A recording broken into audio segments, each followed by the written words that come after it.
This is the story of a 30-year search by U.S. intelligence agencies to perfect mind control.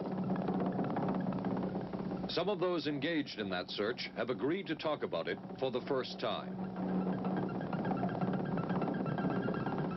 One said, "I think every last one of us felt sorry to attempt this kind of thing. We knew we were crossing the line."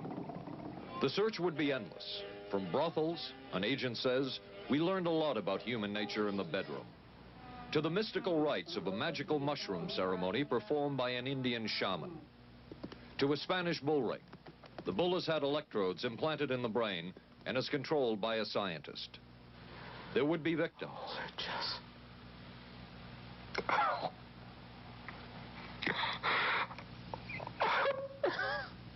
One intelligence agency tried to peel this man's mind back to reveal its deepest secrets. I'll live through it. I'll live through it. This man worked on some of these programs. He would write of his work, "It was fun, fun, fun." This is the story of the search for mind control. ABC News Close-Up, Mission Mind Control. With ABC News correspondent Paul Altmaier. 1217, now boarding at 8. Mark? Anne. It's been ages. Can I buy you? Allow me. 2 Michelob Lights. Michelob makes a light beer? Perfect. The good taste of Michelob Light. Don't just compare it to other light beers. Compare it to your regular beer. It's that good.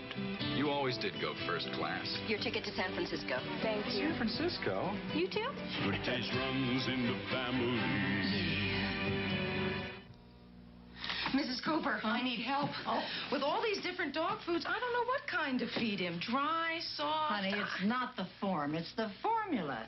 Those are for any dog, young, old, whatever. But Cycle 2 dog food is especially for dogs ages 1 to 7, like mine. The Cycle 2 formula has just what dogs in their active years need to help stay healthy. And happy. With Cycle, I know what to feed him. Now get Cycle 2 in 25-pound bags. We are not professing to tell you the complete story of these activities. We are professing to tell you the complete story that we know. Right. But these records that we've uncovered don't tell the story. They tell pieces of it. This is a story that has been told in bits and pieces. This is an attempt to pull most of it together. We know we don't have the full story. We do, however, have some striking new revelations and insights. The story begins here, just off the nation's front yard, the Mall. The buildings behind me were the headquarters for the World War II Office of Strategic Services. It was here that the first halting steps toward mind control began. The shaper and molder of OSS was General Wild Bill Donovan. He said of his group's work, "We may have made mistakes, but we were not afraid to try things that were never done before." In this anything-goes atmosphere, Donovan appointed this man, Stanley Lovell, a Boston industrialist, to break new ground in many scientific and technical fields. Donovan called Lovell his Dr. Moriarty, after the fiendish professor in Sherlock Holmes. Lovell liked the name and posed for this Saturday Evening Post photo. He later wrote of his OSS job that it was, quote, to stimulate the PEC's bad boy beneath the surface of every American scientist and to say to him, throw all of your normal law-abiding concepts out of the window. Here's a chance to raise merry hell. It was in this atmosphere that the search for mind control began. This bizarre man would be an active participant in that search over the next 2 decades. His name is George White, an OSS captain who had formerly been with the Bureau of Narcotics. In his diary, seen here publicly for the first time, White left a legacy of the darker side of American intelligence work. He received his early OSS training at the British-run school at Oshawa, Canada, the same school where Ian Fleming, the creator of James Bond, was trained. White referred to the school in his diaries as the Oshawa School of Mayhem and Murder. Mike Burke, former OSS colleague of White's and now president of Madison Square Garden Center. Very compelling fellow, mysterious fellow, almost mystical fellow. He was fascinating because you knew something about him, but not enough about him to really get a fix on him. He also knew a great deal about the swifter elements of society, the gamier side of life. And he was very impressive in his technical knowledge of the underworld, so to speak. He said, one of our men gets beat up. He says, you have to act real fast and teach these guys a lesson. Charles Siragusa, a former narcotics officer and friend of White's. He'll come around, he says, and break your kneecaps. And with that, one guy laughed. And George would always have a little Billy with him. And this one guy saw us naked. George White turned around and whapped him across the neck with it. Then he picked up a pool stick and started beating everybody up. He made his point. And he made his point. George White was not a man of understatement or subtleties. His boss at OSS, Stanley Lovell, referred to him as deadly and dedicated. In this note from White's diaries, it says, call Lovell regarding TD. TD was a rather transparent cover for Truth Drug. George White worked with the Truth Drug Committee here at St. Elizabeth's Hospital in the nation's capital. They experimented with mescaline, scopolamine, and marijuana on unwitting victims. The committee soon learned there was no easy panacea, no truth drug at this stage. But White and later colleagues would not stop trying. The goal remained the same. As this 1952 CIA memo says, the aim is controlling an individual to the point where he will do our bidding against his will, and even against such fundamental laws of nature as self-preservation. But it was a discovery here in Basel, Switzerland, at Sandoz Laboratories by Dr. Albert Hoffman, that led the intelligence agencies of America to believe that they had found the panacea.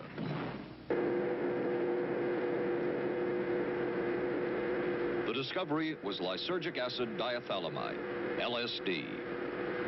The film that you see is considered by many experts to be the closest illustration of the effects of a hallucinogenic. It was one of the first times that anybody had run into a powerful drug that was different than anything else that they knew anything about. John Gittinger, recently retired chief psychologist for the CIA. This is the first time Gittinger has been interviewed publicly. We could disable a whole city by putting a very small amount on a water supply. After all of these years of us, those of us who are involved in looking for this secret drug, this was the only thing that began to look for the first time like it might be something like that. The CIA's interest in LSD was intense. The worry was that the Russians would get hold of it. Were the Soviets into LSD? I'm going to have to say I'm sure they were, but if you ask me to prove it, I've never seen any direct proof of it. But at one point, intelligence information received from Switzerland said that Sandoz Laboratories was about to put 100 million doses of LSD on the open market. And it caused enough concern within the agency that the United States was prepared to buy the entire supply. However, a slight mistake had been made. The mistake is made public for the first time. I just found out on a new CIA document that there were no such large quantities of LSD on the market. John Marks has filed numerous Freedom of Information suits against the CIA and has unearthed much new material. He is the author of The Search for the Manchurian Candidate, a history of intelligence agency work with mind control. He is a consultant for this report. What happened is that there was a military attaché in Switzerland, an American officer, who got milligrams and kilograms mixed up. In other words, he made a mistake of thinking 1/1000th of a gram was the same as 1,000 grams, which is a mistake of 1,000,000 times. So when the CIA got the intelligence that there were 100 million doses on the market, in fact, there were 100 doses. The man who would oversee the CIA's research into drugs and most of the agency's behavior programs is this man, Dr. Sidney Gottlieb, a chemist. Dr. Gottlieb declined ABC News' request for an interview. In their never-ending search for the miracle weapon, CIA operatives searched here in the remote mountain areas of southern Mexico for what up to then had been considered a myth, magic mushrooms. They used this man, a part-time chemist for the CIA, to dupe this man, a vice president of a bank, and an amateur mycologist or mushroom expert to try to get to the magic mushrooms and turn them into a drug. But it would be the amateur, R. Gordon Wasson and his colleagues, who would win the race and develop the drug psilocybin from the magic mushrooms.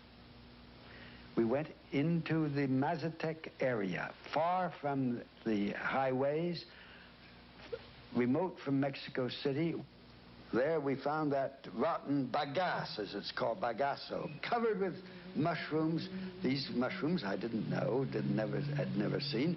They were the sacred mushrooms. Wasson would also discover and record the ancient mystical rites of the mushrooms from a local shaman or magical priestess, Maria Sabina. And we were seeing incredible sights. They would go slowly or they would go fast as I ordained.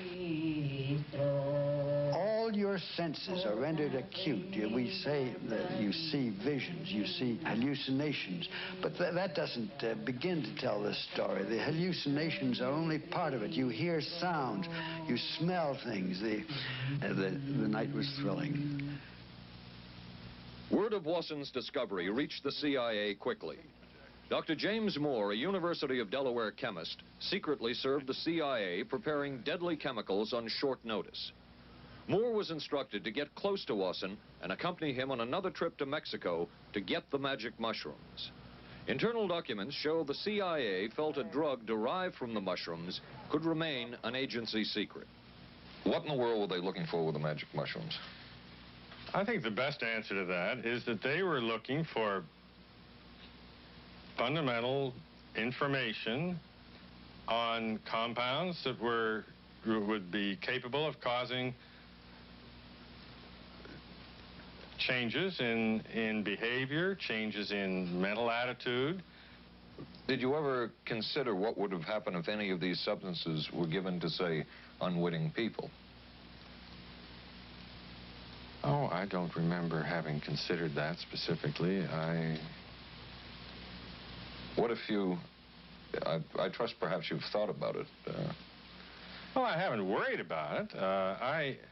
Your question again, what would I have thought had I known that any of these substances would have been given to unwitting persons? You mean a hostile agent of another government? No, I mean, that was probably one of the things they had in mind. I mean, testing it out on an American citizen. I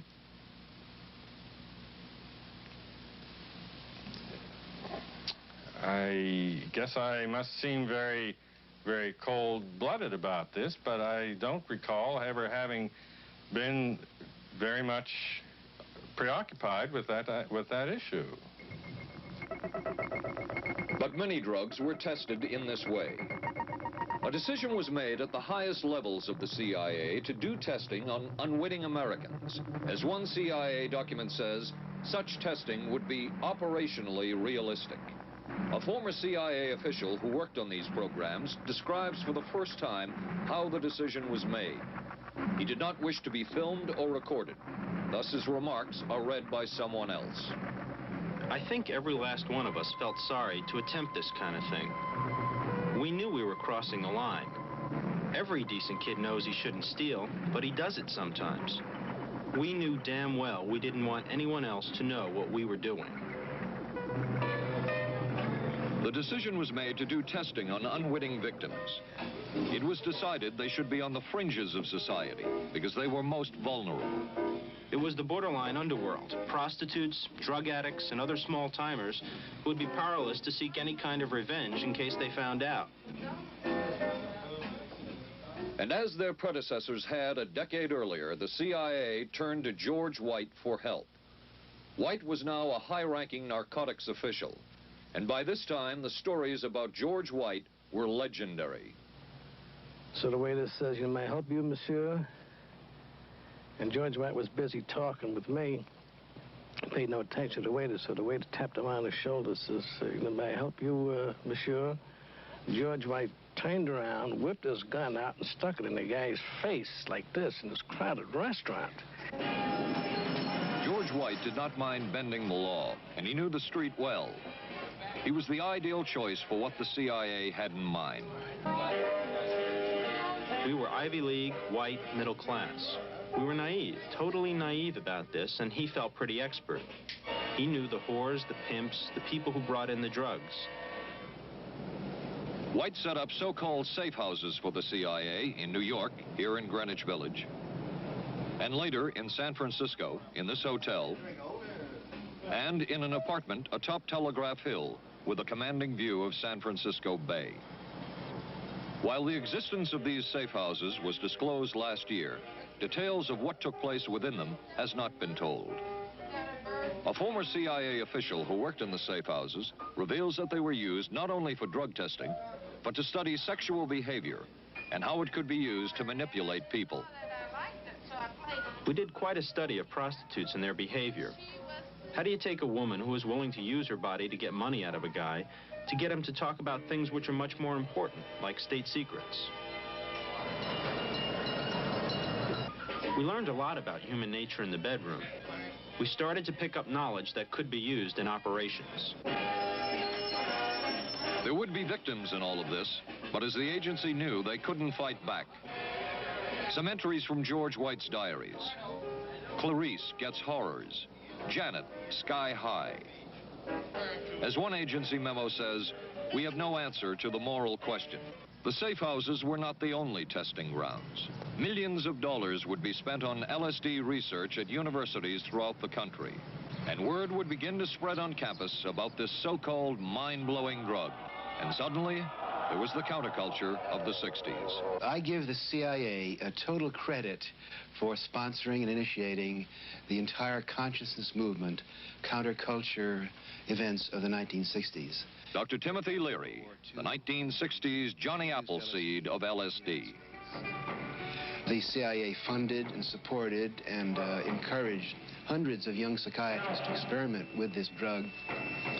The fallout from that was that the young psychologists began taking it themselves, discovering that it was an intelligence-enhancing, consciousness-raising experience. I know that some of the studies in which the CIA had supported used as subjects people who later became strong proselytizers of LSD. So, in that sense, yes, I think it did sustain the perpetuation of the use of the drug. And it's rather ironic, isn't it? The counter case that I would make in relationship to that is to remember that the people who were doing the research were people who would be doing the research regardless of who was the sponsor. I don't think anybody working in that time in the remotest ever thought that it would blow up into the kind of thing that it did.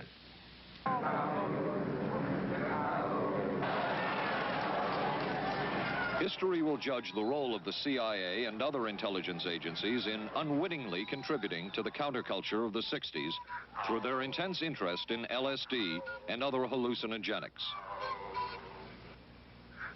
But for the moment, at least, the argument can be made that the CIA helped usher in the age of Aquarius.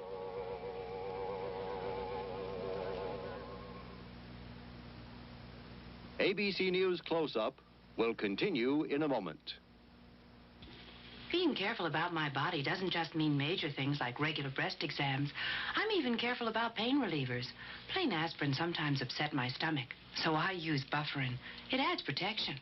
I'm careful about what goes into my body. Bufferin gives me an added relief action I want. Tylenol doesn't.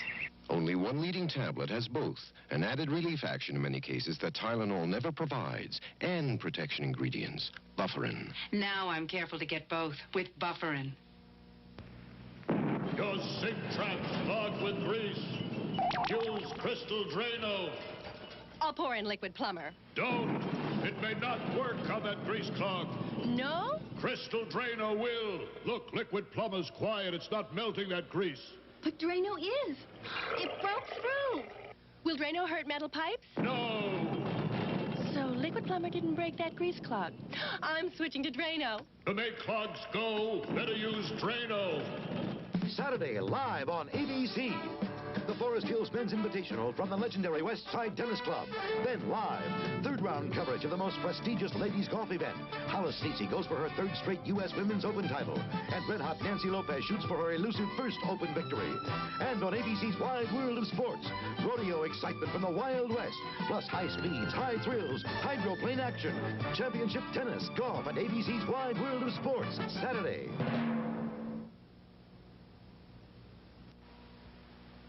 Wednesday on 8 is Enough. We got the buggy fever. The Bradford girls go disco crazy. Hey, hiya, hun. What do you say we get, down? And the summer's off to a red-hot start. And Charlie's Angels play the horses. I want to be a jockey. But end up in a dead heat with death. Then, the ghost of Jack the Ripper haunts the back streets of Vegas. Tomorrow, starting at 8, 7 Central and Mountain on ABC.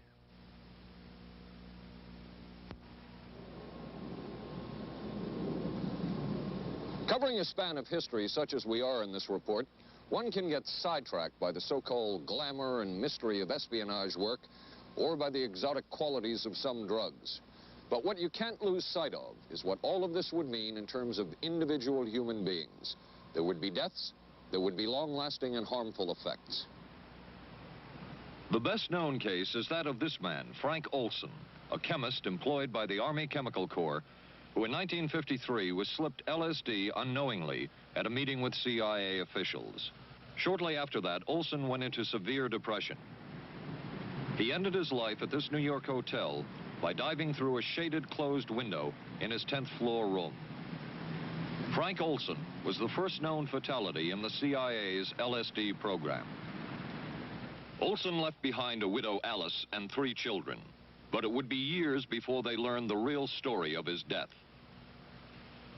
Shortly after his suicide, Alice Olson was visited by Dr. Sidney Gottlieb, the man who had administered the drug, and by Robert Lashbrook, his deputy, who was the last person with Frank Olson the night of his death. It was probably to check me out and see whether I was handling myself and handling the situation, whether I was hysterical. And I'm sure they left the house feeling ever so much better because I had been gracious and hospitable to them, so that I must have played right into their hand and made them feel fine. 23 years later, how did you feel about that meeting? My anger was unbelievable at how I had been duped for this length of time, and the anguish which was unnecessary. Anyone who knew during all of those years never told Alice Olson the real story of her husband's death. She would discover it by accident more than 2 decades later. In essence, it was a 22-year-long cover-up. Lyman Kirkpatrick was Inspector General of the CIA at the time of Frank Olson's death. But had not the Olson case occurred within the secret confines of the CIA, would not this case have been a prosecutable case? Perhaps manslaughter? I would think very definitely prosecutable, and certainly from the point of view of of Mr. Olson, why it should probably have been actionable. Frank Olson's suicide slowed down the CIA's testing of LSD and other drugs, but only momentarily. The CIA was not the only government agency interested in the possibilities LSD and other drugs presented for mind control. The Army Chemical Corps first started working with the CIA and then branched off on its own. It, too, tested drugs on unwitting victims, and a death would result. The case of this man, Harold Blower, a tennis pro, seen here with his daughter Elizabeth, is well known. In 1953, Blower was a private patient at the New York State Psychiatric Institute. He was given 5 injections of a mescaline derivative that was being tested secretly for the Army Chemical Corps. With the 5th injection, Harold Blower died. As with the Olson case, a 22-year cover-up followed, until finally the Army admitted the real details of Blower's death. Since the initial news stories of Harold Blower's death, close to 5,000 documents, previously classified, have been released by the Army and obtained by ABC News. They provide valuable insight into Army activities at the time of Blower's death and where the Army went from there with their own drug testing program. From a previously classified deposition of Dr. James Cattell, who administered the mescaline derivative, on the purpose of the drug testing, to produce symptoms similar to those that you see in schizophrenia. On how much the patient knew about all this. We didn't delineate all the possibilities of what might happen because then you contaminate your experiment.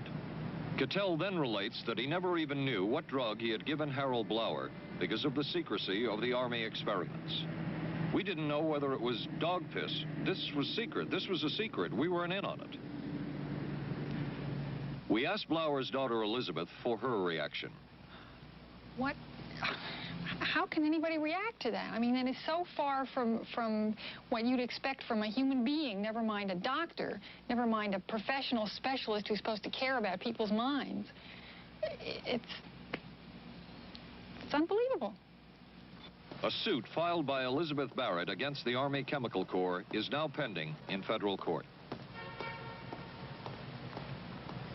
Other Army experiments continued on mental patients around the country.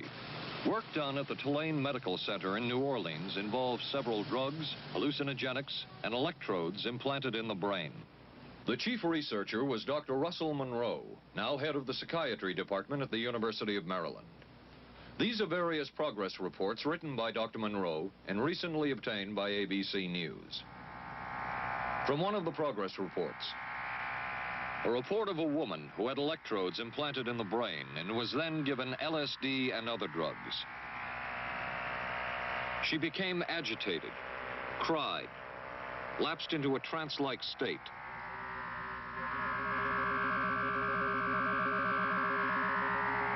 Felt as if she were about to have a convulsion, experienced waves of darkness and light, had bizarre sensations in her neck and legs, said somebody was trying to manipulate her body. At this point, Dr. Monroe wrote that the woman was obviously having paranoid ideas. As a layperson, perhaps you can enlighten me. What therapeutic effect would the type of experiment that I just described have on a patient? Well, the therapeutic effect would be indirect. Was this patient aware that she was being given LSD? Yes, I mean, they were told that they would be given some medication, and they took specifically LSD?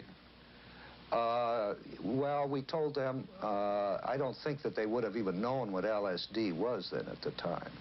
They were told that they were going to they would be given some medication which might make them feel worse. Dr. Monroe, what do you think the Army Chemical Corps was looking for in all of this testing? They were looking for an incapacitating agent, an agent that would not harm the person permanently, but would incapacitate them temporarily. That seemed like a humanistic way to wage a war, if war is necessary. When James Thornwell was given LSD by Army intelligence in 1961, this time it was no experiment. This time, the express purpose was to peel back Thornwell's brain to bear any secret within it. This time, the Army had gone operational. Thornwell, as reported on ABC last January, was an Army private stationed in Orléans, France. Classified documents were missing from his unit.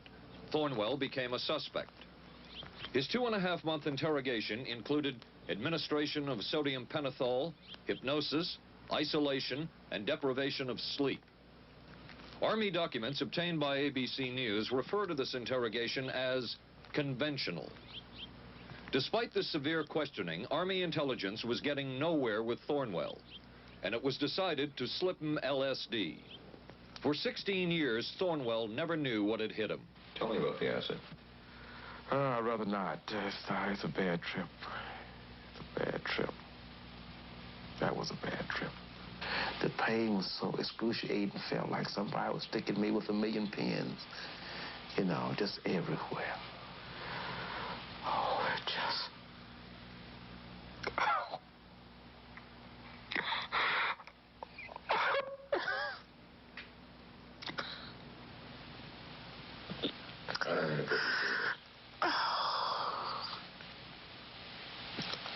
You want to stop for me?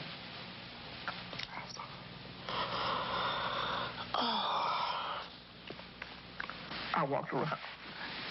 What's up? Oh, I can talk. I'll live through it. I'll live through it. I'll live through it. No charges were ever brought by the Army against Thornwell. He was discharged for psychological disorders. But an Army psychiatric evaluation of Thornwell obtained by ABC News, one which was done prior to Thornwell having been given LSD, says of him, fairly cooperative, oriented, alert, and gave no evidence of psychosis or depression. From the Army's point of view, this type of LSD interrogation was a success. Other documents refer to the exploitability of interrogation subjects, cracking them, keeping them off balance mentally, and providing an economical, speedy, and productive aid to interrogation. From James Thornwell's point of view, it was no success. Thornwell still has serious problems. He's run through 2 marriages. He maintains he can't hold a job, can't concentrate, has nightmares, and feels socially and emotionally isolated.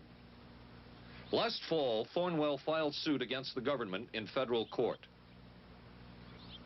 In a moment, we will examine the closest experimentation to brainwashing that we have uncovered.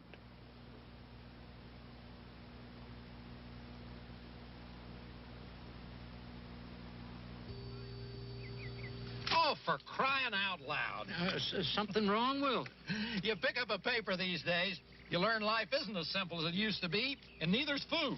Is that why you eat grape nut cereal? Yep, you couldn't ask for a simpler cereal. Wheat and barley, vitamins added, no preservatives. Sure looks simple. It's got a natural nutty taste. What's good for breakfast, guys? How about something nice and simple? Grape nuts, the simple cereal.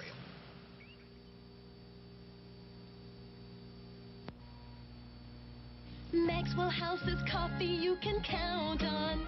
Maxwell House, good to the last drop.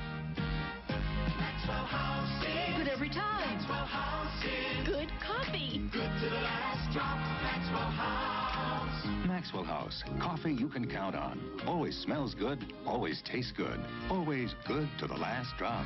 Maxwell House is good news. Good to the last drop. Maxwell House. ABC News Close-Up will continue in a moment. Special baseball. The Yankees take on the Angels Friday night on ABC. This is a heavy-duty stick-up, and this is a good place for it. New heavy-duty stick-ups from Airwick for small places with big odors. This is David Shoemaker in the news at this hour. District Police have charged a young Northeast woman with the weekend kidnapping of that day-old baby. Sources say the woman was pregnant and afraid she'd lost her own child in the accident, and that's what motivated the kidnapping. 'Twas the night before Skylab, and we'll have the latest on its fate and ours. Testimony before Congress today on battered wives. Some of the victims are battered wives. A rock and roll star put on probation for income tax evasion. The condition is he must put on 1,000 hours of concerts for charities. And we'll be talking with a local teenager who won a gold medal at the Pan Am Games. Join us at 11. Reach for the sun. Hello, sunshine. Reach for the sun. Hello, sunshine. Hello, Mountain Dew. Nothing else tastes or feels quite like Mountain Dew, or goes down as smooth like a soft breeze on a lazy afternoon. Reach for the sun. Reach for Mountain Dew.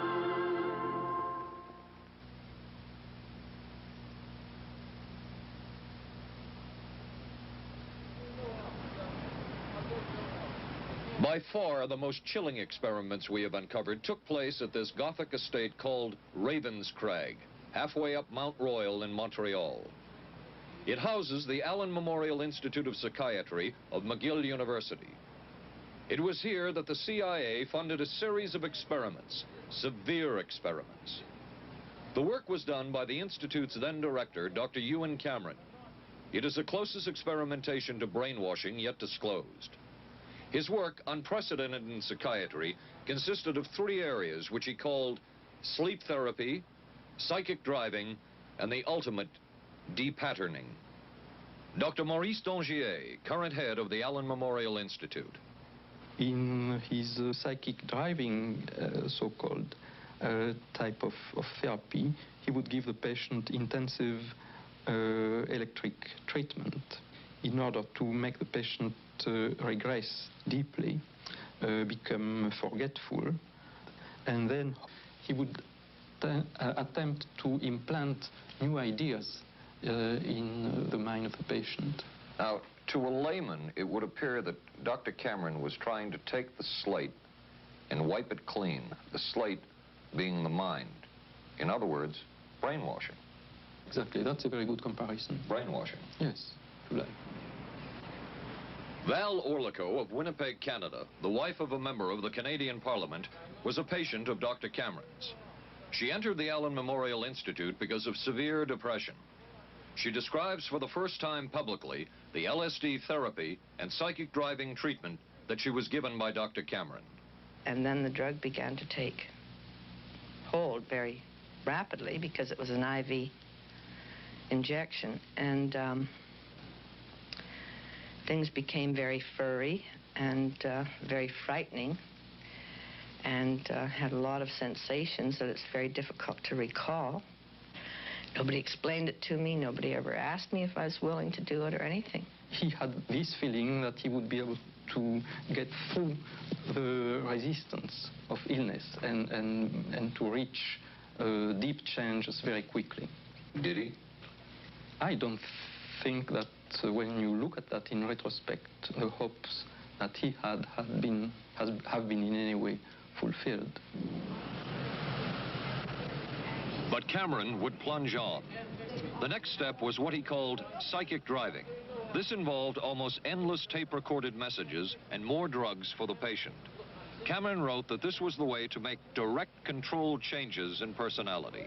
I thought this was the coldest and most impersonal treatment that anybody could give to anybody in the world. And I became more and more despondent and more angry.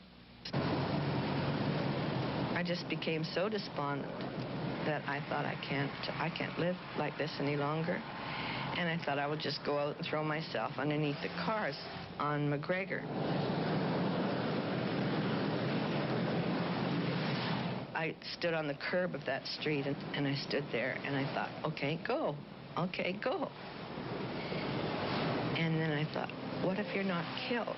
What if you're just maimed? What if you don't die and you live and you can't even talk anymore? And I couldn't do it. The most severe technique Cameron used was de-patterning. He described it as breaking up the existing patterns of behavior by means of intensive electroshock therapy with prolonged periods of sleep. He carried out these experiments in something he called the sleep rooms. People in there were like babies. They cried and they were very disoriented. And we were very afraid of the sleep room. We used to walk very carefully against the side of the corridor that was opposite the sleep room with our backs to the wall when we'd go by. Cameron used this combined sleep electroshock treatment on patients as long as 30 days. One patient he kept asleep for 65 days. Cameron retired, and his successor, Dr. Robert Cleghorn, ordered a follow-up study on the patients treated with Cameron's de-patterning method. It showed that it was no more beneficial in its result than the use of more conservative methods. But the follow-up study showed that 60% of those who had been de-patterned still had amnesia for periods of anywhere from 6 months to 10 years. That's quite a memory loss, isn't it? That is a memory loss. Indeed it is. It's I think, more than desirable. In retrospect, does Dr. Cameron's experimentation and his treatment appear harsh? I would say yes. I mean, this forceful type of approach that I was describing to you is definitely, it can be said that it's harsh.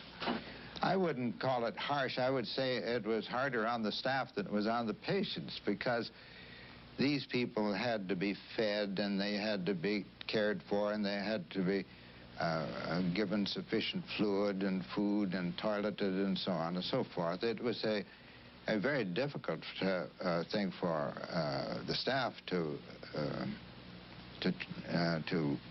follow these patients properly and see that they did well. Well, I'm glad he was concerned for the staff. But damn it all, I wouldn't.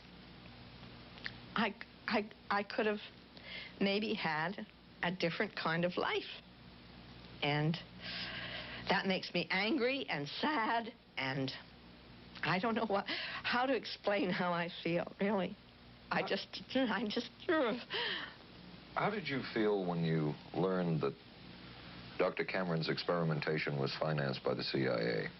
Well, I thought... Oh, I can't even use the word that I thought, because I thought, that bastard. And he was too smart. He knew who he was working for. And, excuse me, but I just, I just can't, sometimes I can't believe it, and yet I know it's true. If you had the opportunity to say something to the people at the Central Intelligence Agency who financed this study, what would you say?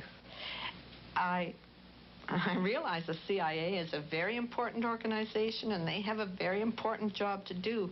But God, it surely doesn't have to be done on people who are totally incapable of knowing what's happening or having any defense against it.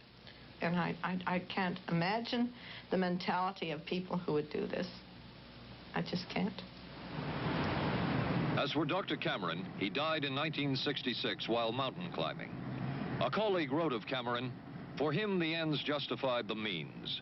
And when one is dealing with the waste of human potential, it is easy to adopt this stance." Dr. Cameron seemed ideally suited for what the CIA had in mind.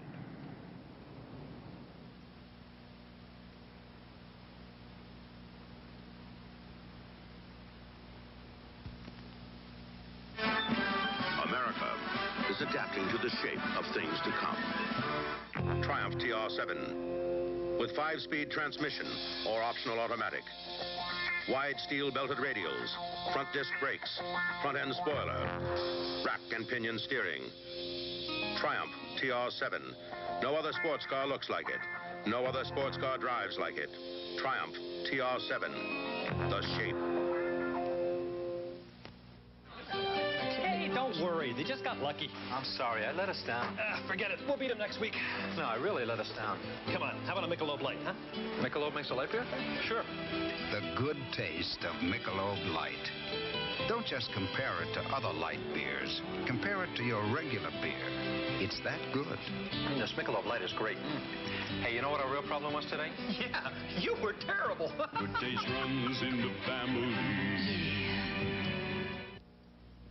The many roles I play call for many hairstyles. So I use hot curlers, blow dryers, things that can be brutal to hair. I switched from one conditioner to another looking for help. Then came Alberto VO5 hot oil treatment. It works just like a salon hot oil treatment, but takes less time and money. I just heat a tube, smooth it in, and shampoo. My hair is left silky, shiny, more manageable than I ever dreamed. Alberto VO5 hot oil treatment. I'll never switch again. Thursday. I can move a few of my things over this morning. There's a scandal in the 12th when Wojo gets a roommate. Hi. In a Barney Miller special. I'm a prisoner of my biological urges. Sorry to hear that. Then authorities say this Texas motorcycle gang murdered a federal judge.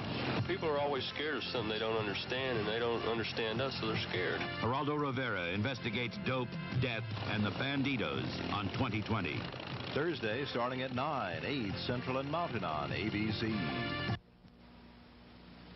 It was the Cold War, and especially the trial of Joseph Cardinal Mindszenty, who was forced to testify in a Hungarian court that he was a spy. And then later, the Korean War, were the coerced and mainly fraudulent confessions of American servicemen. My germination took place on the... that would spark intense interest in intelligence circles about brainwashing. The CIA secretly commissioned a study of communist brainwashing methods at the Cornell University Medical Center. A leader of that study was Dr. Lawrence Hinkle. He explains first the Russian method of controlling and breaking a person. Absolutely isolated from everyone else, with one man whose job it is to get you to write the extent to which you are a criminal. In this setting, you can get people to do most anything, do you see? Because you don't have to lay a hand on them. And by the time you get through and you go up before the judge, the fellow says, "Were you a spy?" He says, "Yes, I was a spy." The Chinese never really had this kind of a state police system. They would get him in, and all this fellow does is ask you to write, rewrite, and talk to him about your whole life. Graduated from pilot training in 1949. While the purpose of the study was to find out about communist brainwashing techniques, CIA documents show that the agency was interested in developing mind control methods of its own to precondition and control Chinese living in this country to be sent back to their homeland as CIA agents. What do you think they were looking for? Well, I think they weren't looking for agents or anything like that. Yet the agency's perception of the work you were doing, in CIA documents we have examined, it says that the project that was being done here, they intended to use everything learned about the new agents to induce them to, quote, to perform acts of a complex, purposeful nature. Yeah, but that was never done. The effects of which may be out of keeping with the individual's previous behavior. That sort of thing was never done. Those people were not, that was, when they first came here, the first people they sent up to see us, you see, were operational type people from the CIA with some rather wild ideas. Okay, this is their perception of it, if I could just continue. No, it wasn't their perception of it either. No, it wasn't. Dangerous to his being, contrary to any previous consciously expressed intentions and interests, contrary to the good of the individual, and subversive to the goals for which he is consciously working. I understand all this talk. But the situation was, you see, those things were never done because of wise people on both sides. We not able to do this nor interested in it. They were, though. Some of the low-level people were, but the high-level people were not, to tell you the truth. But documents clearly show that the CIA was attempting to develop agents over whom they had as much control as possible. Agents who would perform tasks contrary to their own good. Normally conditioned American who's been trained to kill and then to have no memory of having killed. His brain has not only been washed, as they say, it has been dry cleaned. Is a Manchurian candidate, controlled by others to do things against his will, possible? It was a remarkable film because, as far as I'm concerned, it made something totally impossible seem absolutely credible. I would say the answer is yes, but there are many qualifications to that. Dr. Milton Klein, a psychologist, a clinical and experimental hypnotist, and unpaid consultant to the CIA. The qualifications would be the subject selected to produce the kind of behavior that you wish, the amount of time, the procedures that are utilized, and the motivations of the people who are designing, executing, and administering the procedures. You're asking whether an individual can be, under hypnosis, influenced, coerced, persuaded, shaped to perform an antisocial act, or a destructive act, or an act of violence. My answer would be yes. Captain Marco, will you be good enough to lend Raymond your pistol, please? Yes, ma'am.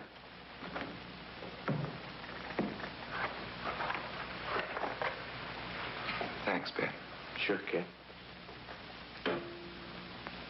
Shoot Bobby, Raymond. Through the forehead.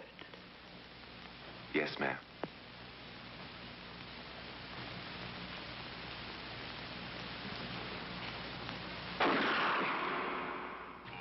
How valuable a tool can hypnosis be in the intelligence field? None whatsoever. It has absolutely no use because nobody's ever been able to do that I know of, do it in an operationally feasible way.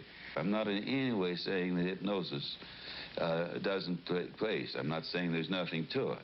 I would say that most government agencies concerned with intelligence operations have been looking to hypnosis as a tool for a variety of purposes, one of which is to carry out and to execute certain intelligence operations on a basis where they would not have to rely completely on some of their own emotional reactions.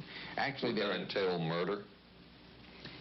It could, if you consider that an act of killing someone under circumstances of war is murder. I think one has to define what that means. Under circumstances of peace? Under circumstances of peace, it would be murder. Another former CIA agent says that Fidel Castro at one time was considered as a possible target for a Manchurian candidate. Castro was naturally our discussion point. Could you get somebody gung-ho enough that they would go in and get him?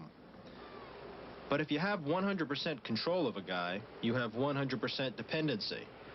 If something happens and you haven't programmed it in, you've got a problem.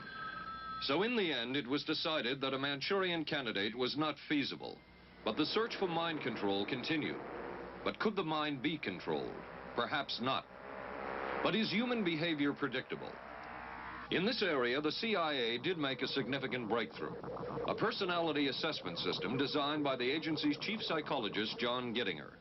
It comes close to being able to predict how humans will behave. It's really a descriptive system, an attempt to try to describe personality in a relatively systematic way so that hopefully you can get some kind of an idea to predict what the behavior between different kinds of individuals.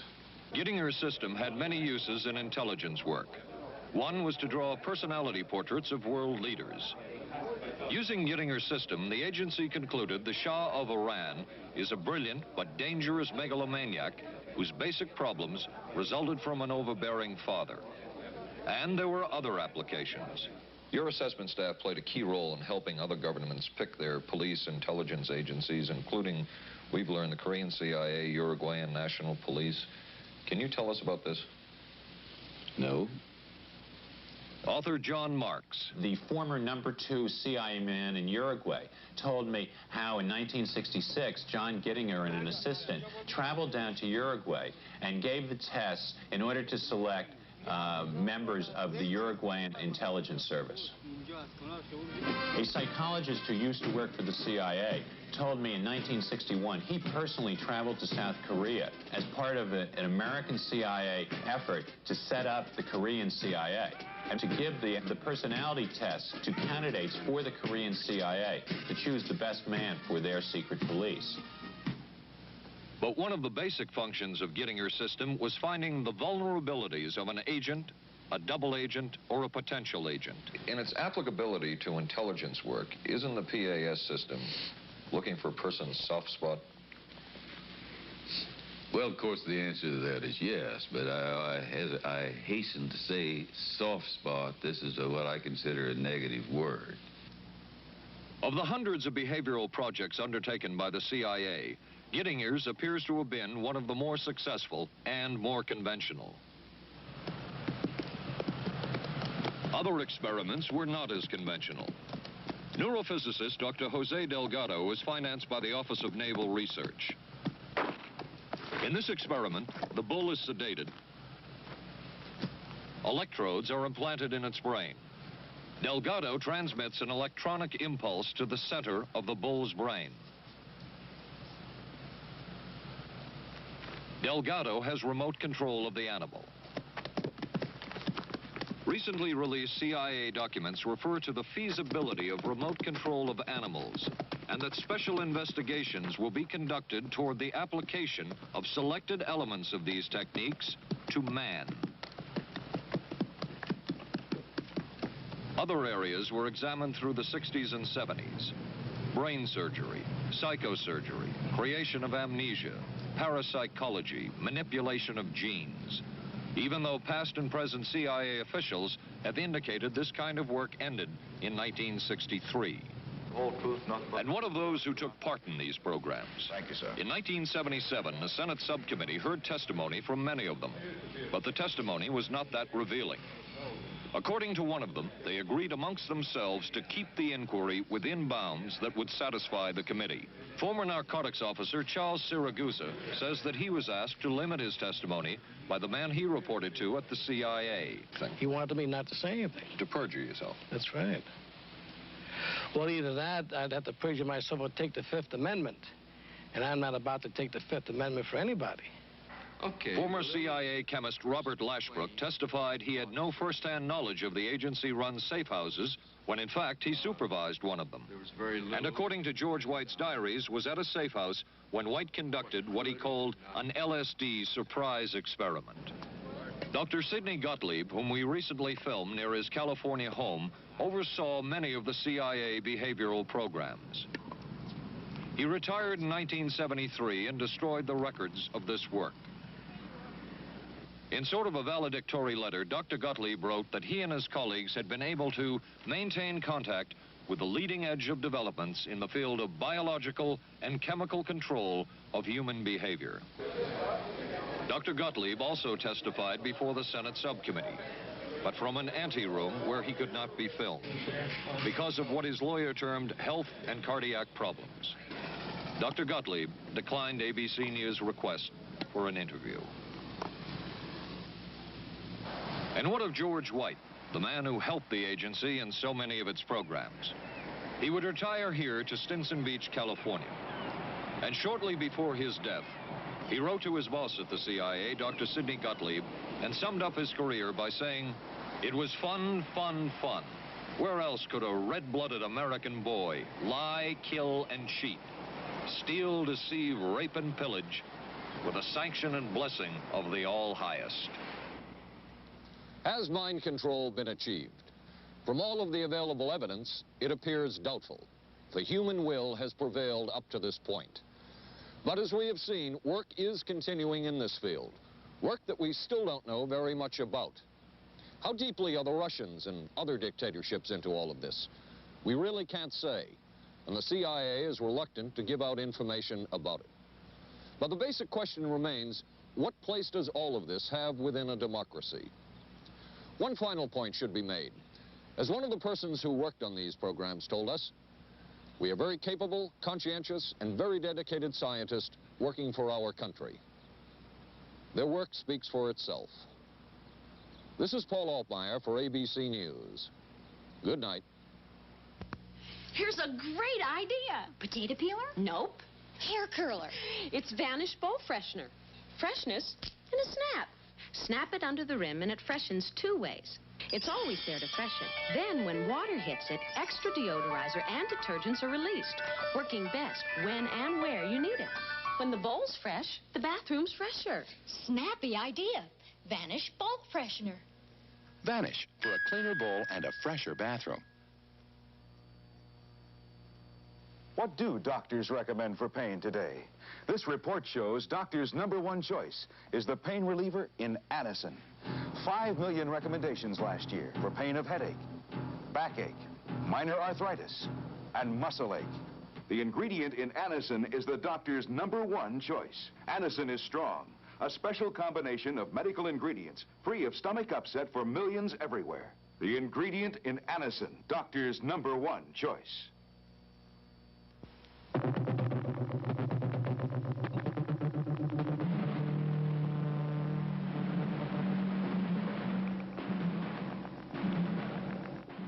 Stay tuned for local news next. Then live from the Johnson Space Center in Houston, ABC News will track the approach of Skylab as it nears re-entry. Skylab, the final hours. Right after Twiggy and Dirk Benedict of Battlestar Galactica star in I Want Her Dead on the Tuesday Movie of the Week, tonight on ABC.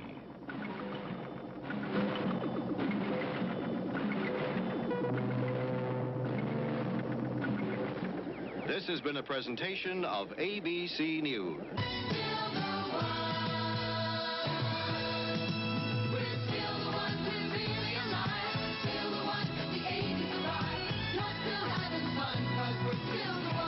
Still the one, ABC.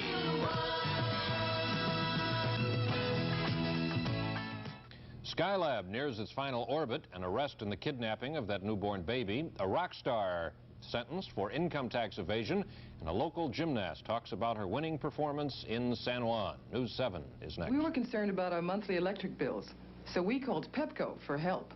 They sent us this energy-wise home audit. Just take a few simple measurements and answer the questions. Then mail them back to Pepco. Then Pepco will, free of charge, analyze your home's energy use and send you back a list of recommended changes to help you save money on your bills. Write today for Pepco's Energy-Wise Home Audit.